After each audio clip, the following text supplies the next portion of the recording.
Bonjour à tous, merci de nous rejoindre dans l'actualité. Une première liaison maritime commerciale entre le port de Gjenjen et le port espagnol de Valence et celui d'Alicante avant d'assurer d'autres dessertes vers d'autres ports au niveau des 5 continents. Tlemcen, d'antan capitale de la fabrication artisanale de chaussures, la filière connaît aujourd'hui de nombreuses difficultés. Pour comprendre les raisons de ce déclin, nous sommes partis à la rencontre de l'un de ces artisans dans le métier depuis les années 70. Et puis le représentant algérien en Ligue des champions d'Afrique de football, le CS Constantine, tentera de prendre une option sur la qualification au dernier carré de l'épreuve en accueillant aujourd'hui au stade de Shahid Hamdaoui le tenant du trophée, l'ES Tunis, en quart de finale aller. Bienvenue à tous. Afin de donner une nouvelle dynamique au port de Gjenjen, en particulier aux échanges commerciaux en général, une première liaison maritime commerciale vient de voir le jour et permettra dans un premier temps de lier le port de Gjenjen au port espagnol de Valence et d'Alicante avant d'assurer d'autres dessertes vers d'autres ports au niveau des 5 continents. Nourdine Ben Absaad El-Boukhams. Coup d'envoi de la première ligne commerciale maritime entre le port de Gjenjen à Jijel et les ports ibériques de Valence et d'Alicante.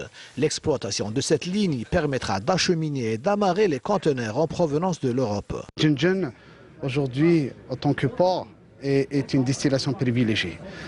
Et pourquoi elle a été choisie, cette destination a été choisie? Car il y a une optimisation de charges, il y a une optimisation de coûts et par conséquent ça influe, ça impacte un peu sur la compétitivité de nos sociétés algériennes et par conséquent nous serons même aptes à positionner nos produits à l'international de par un peu cette optimisation de toute cette chaîne logistique.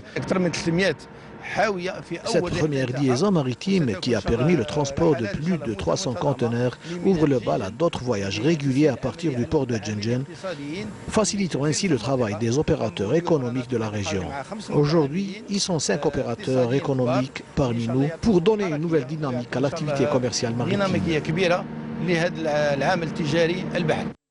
Deuxième à l'échelle mondiale, l'entreprise italo-suisse des activités maritimes pourra ainsi profiter des potentialités du port de Gjenjen afin de répondre dans les meilleurs délais aux attentes des opérateurs économiques dans le transfert des conteneurs de et vers les ports espagnols, mais également ceux en provenance des différents continents. Le marché de la région est en pleine expansion, donc on essaie de se projeter un petit peu avec ce qui est en train de se faire sur la région. Pour le moment, c'est une première escale test, c'est une escale spot, de voir quels sont les opérateurs économiques dans la région qui seraient intéressés de nous confier leurs marchandises.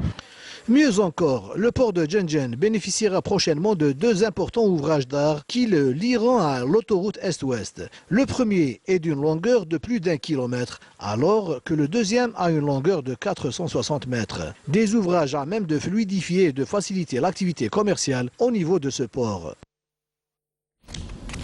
Après la première opération de raccordement au réseau de gaz naturel qui a touché la semaine dernière plus de 2000 foyers dans les localités de Nishmana, Ain Sendel et Bouhchana, dans la wilaya de Guelma, pas moins de 6800 autres foyers dans les hauteurs de la région ont bénéficié de la deuxième et large opération de raccordement au gaz de ville. Nassima Imloul. Pas moins de 6800 foyers qui ont été raccordés au réseau de gaz naturel dans les hauteurs de la wilaya de Guelma. Une large opération qui a touché plusieurs communes et villages à l'instar des communes de l'extrême ouest de la région, Bourj Sabat, Ras El-Ma et la commune de Ain Sandal. Après une longue souffrance, surtout durant la saison hivernale, nous voilà enfin délivrés de ce lourd problème. Nous disposons aujourd'hui de toutes les commodités nécessaires pour une vie tranquille. C'est une zone enclavée. Dieu merci, nous avons aujourd'hui le gaz, la route est bien goudronnée. Tous les programmes de développement local sont en voie d'exécution. Je remercie les autorités pour les efforts consentis. Je suis très contente ici, dans la ville natale de mon défunt père, un martyr de l'Algérie. L'opération de raccordement au réseau de gaz naturel au profit de cette région au relief difficile a mobilisé une enveloppe financière de l'ordre de 13 milliards 900 millions de centimes puisés de la caisse de garantie et de solidarité des collectivités locales.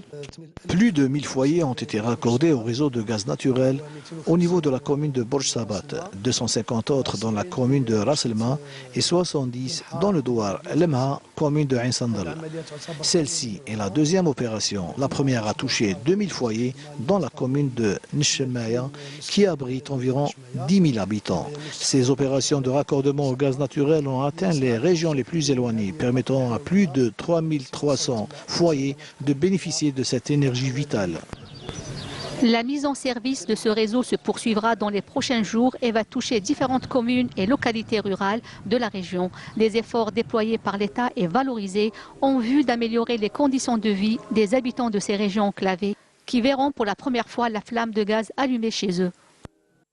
Tlemcen, en tant capitale de la fabrication artisanale de chaussures avec 2800 fabricants. Aujourd'hui, cette filière connaît de nombreuses difficultés. Pour comprendre les raisons de ce déclin, nous sommes partis à la rencontre de l'un de ces artisans dans le métier depuis les années 70. Reportage Amel Mouarba. Nous sommes à Tlemcen, une wilaya réputée pour la fabrication artisanale de chaussures. Dans les années 80, la capitale des Iyanides comptait près de 2800 fabricants de chaussures.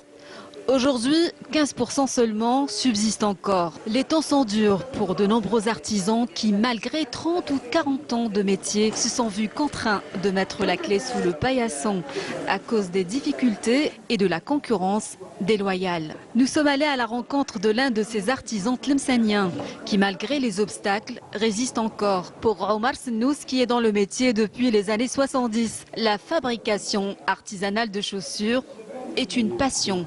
J'ai relancé cet atelier depuis 2006. أنا هذه الصنعة باش دخلت لها حبيتها يعني بغيتها ولحد الآن مازال نبغيها. كاليتي سي دو بروميير شوا. اللي يلبس هذا الصباط اللي ما يخافش يمرض من رجله ولا يتقبض عليه إكزيما ولا ما يخافش.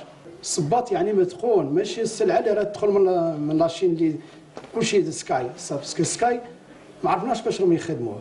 حنا نخدموا بالجلد يعني الجلد سي لا فاشيت algérien, c'est naturel. Une passion et un savoir-faire qu'il a réussi à transmettre à ses 3 enfants. Dans cet atelier, le travail est fait avec dévouement, patience, doigté et finesse. Et le résultat est on ne peut plus impeccable. Il faut l'État qui nous aide avec un financement et qui nous aide, qui nous laisse travailler. يعني فرضوا علينا باش تدخل ماشينه يعني جديده ناف. كاين ماشينات تلقى من 600 مليون حتى 900 مليون حتى 1 مليار هكاك. لا ماشين اللي تعاوننا في لا برودكسيون تخدم لنا خدمه مليحه ما نجمش نجيبها. كي كنا بكري كانوا يسمحوا لنا باش ندخلوا لي ماشين روطابي ا ناف. روطابي ا ناف نتاع 600 مليون ناف تنقام ليها 150 مليون ou bien 120 millions. Ça m'arrange. Actuellement, on est à 300 ou 400 fabricants de chaussures, sinon un peu moins. Il y a eu le problème de l'importation sauvage et anarchique qui a conduit cette filière de chaussures à une rétrogradation, c'est-à-dire visible et palpable sur le terrain.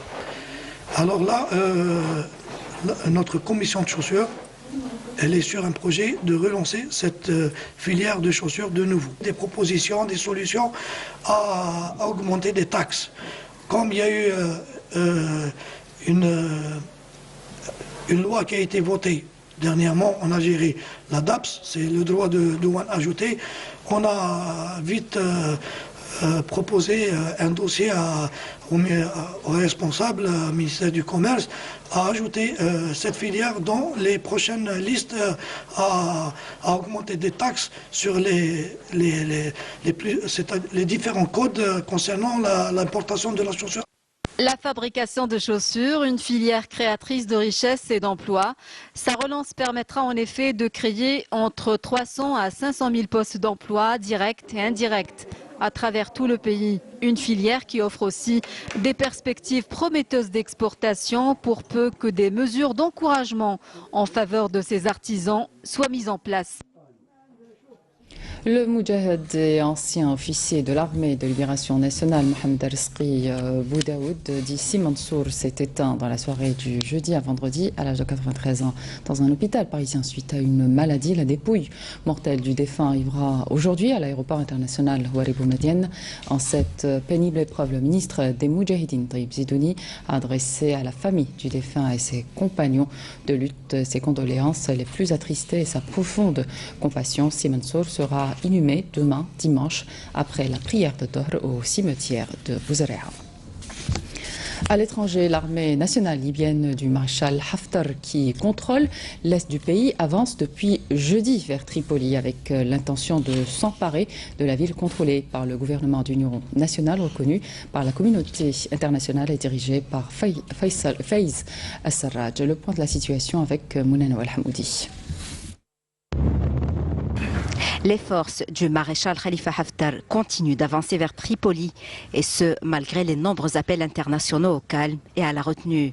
Au lendemain de l'annonce d'une offensive militaire par le maréchal Khalifa Haftar de marcher sur la capitale Tripoli en vue de s'emparer de cette ville, plusieurs pays ont lancé des appels à la retenue pour éviter toute escalade militaire susceptible de compromettre les efforts de règlement de crise. Plusieurs pays ont exhorté toutes les parties libyennes à œuvrer pour la réussite de la conférence nationale de dialogue inclusif et de réconciliation nationale prévue du 14 au 16 avril à Damas afin de sortir le pays de la crise. La communauté internationale a multiplié hier les appels à Khalifa Haftar pour que ses forces cessent leur offensive vers Tripoli au moment où des combats au sud de la capitale libyenne avec le gouvernement de Faiz al-Sarraj font craindre un nouvel embrasement. Selon un communiqué du ministère algérien des Affaires étrangères, l'Algérie reste convaincue que seule une solution politique négociée et acceptée par l'ensemble des protagonistes est à même d'assurer une paix et une stabilité durable et de préserver les intérêts suprêmes du peuple libyen.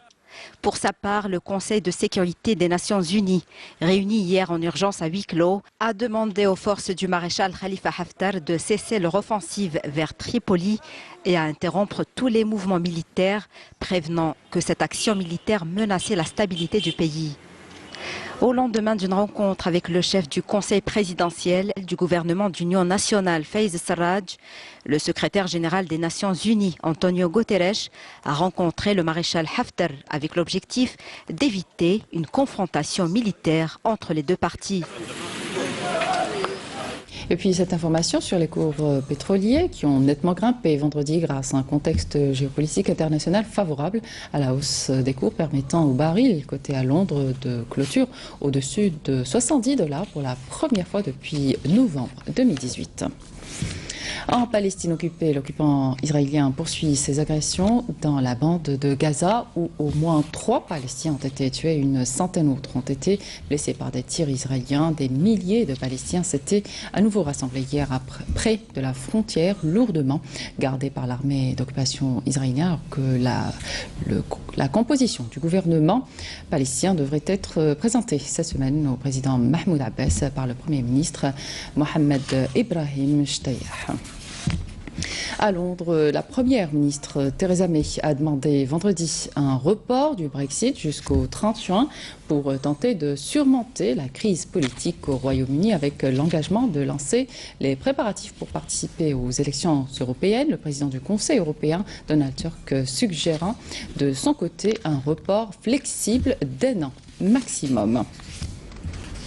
On revient au pays, plus précisément à Borj Bouariric, qui dispose d'importants atouts touristiques. La région de Borj Gdir et de Chouadha, à elle seule, renferme de beaux vestiges, entre autres l'Aqlaya, Borj Khmissa et ses manuscrits anciens. Reportage Badia Marni. Borj Gdir, l'une des plus anciennes régions de Borj Bouariric. Elle est connue pour ses vestiges historiques. Le plus en vue, Borj Khmissa, le temple romain, le seul visible dans cette ville romaine ensevelie, selon les habitants. C'était aussi un passage pour les caravanes.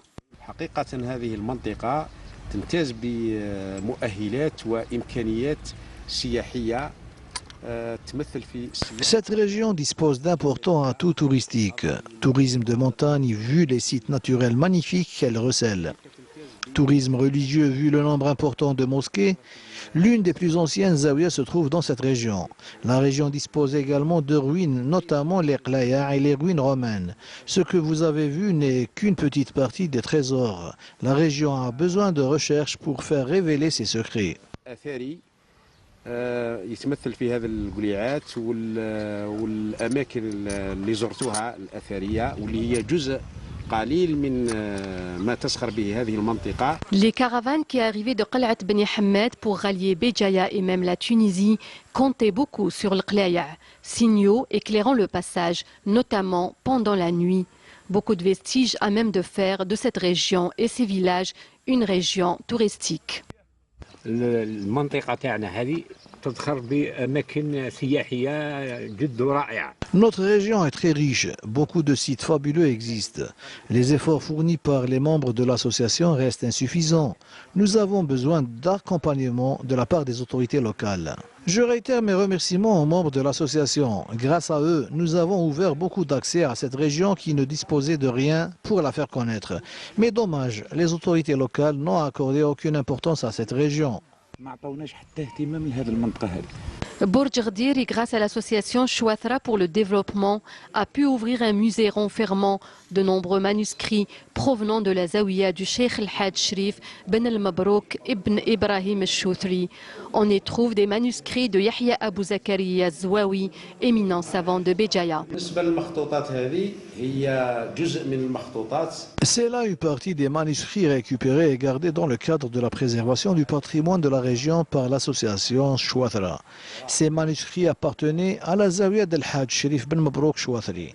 Ce sont des manuscrits scientifiques et de fiqh et de la charia islamique. Certains sont même très rares. Bourj Ghdir et la région de Chouathra renferment de véritables trésors. Beaucoup ne sont pas encore découverts. L'association Chouathra travaille sans relâche pour inclure cette région dans le plan touristique de la wilaya. Du sport à présent, le Ned Hussendi accueillera ce samedi le Mob Béjaïa au stade du 20 août 1955 à 16h avec l'intention de confirmer son redressement et s'approcher du podium en match comptant pour la mise à jour de la 21e journée du championnat de Ligue 1 de football. Le match sera retransmis en direct sur Canal Algérie et A3. Et le représentant algérien en Ligue des champions d'Afrique de football, le CS Constantine, tentera de prendre une option sur la qualification au dernier carré de l'épreuve en accueillant aujourd'hui au stade Shahid Hamlaoui à partir de 20h le tenant du trophée, le S Tunis en quart de finale. Allez, Smaïl Belkhaïtia. Dernier représentant algérien dans les épreuves continentales, le CS Constantine recevra ce samedi à 20h le tenant du titre, l'Espérance de Tunis, pour le compte de la première manche des quarts de finale de la Champions League. Conscients de l'âpreté de la tâche, les Sénéfirs se sont préparés convenablement pour ce rendez-vous historique du football constantinois.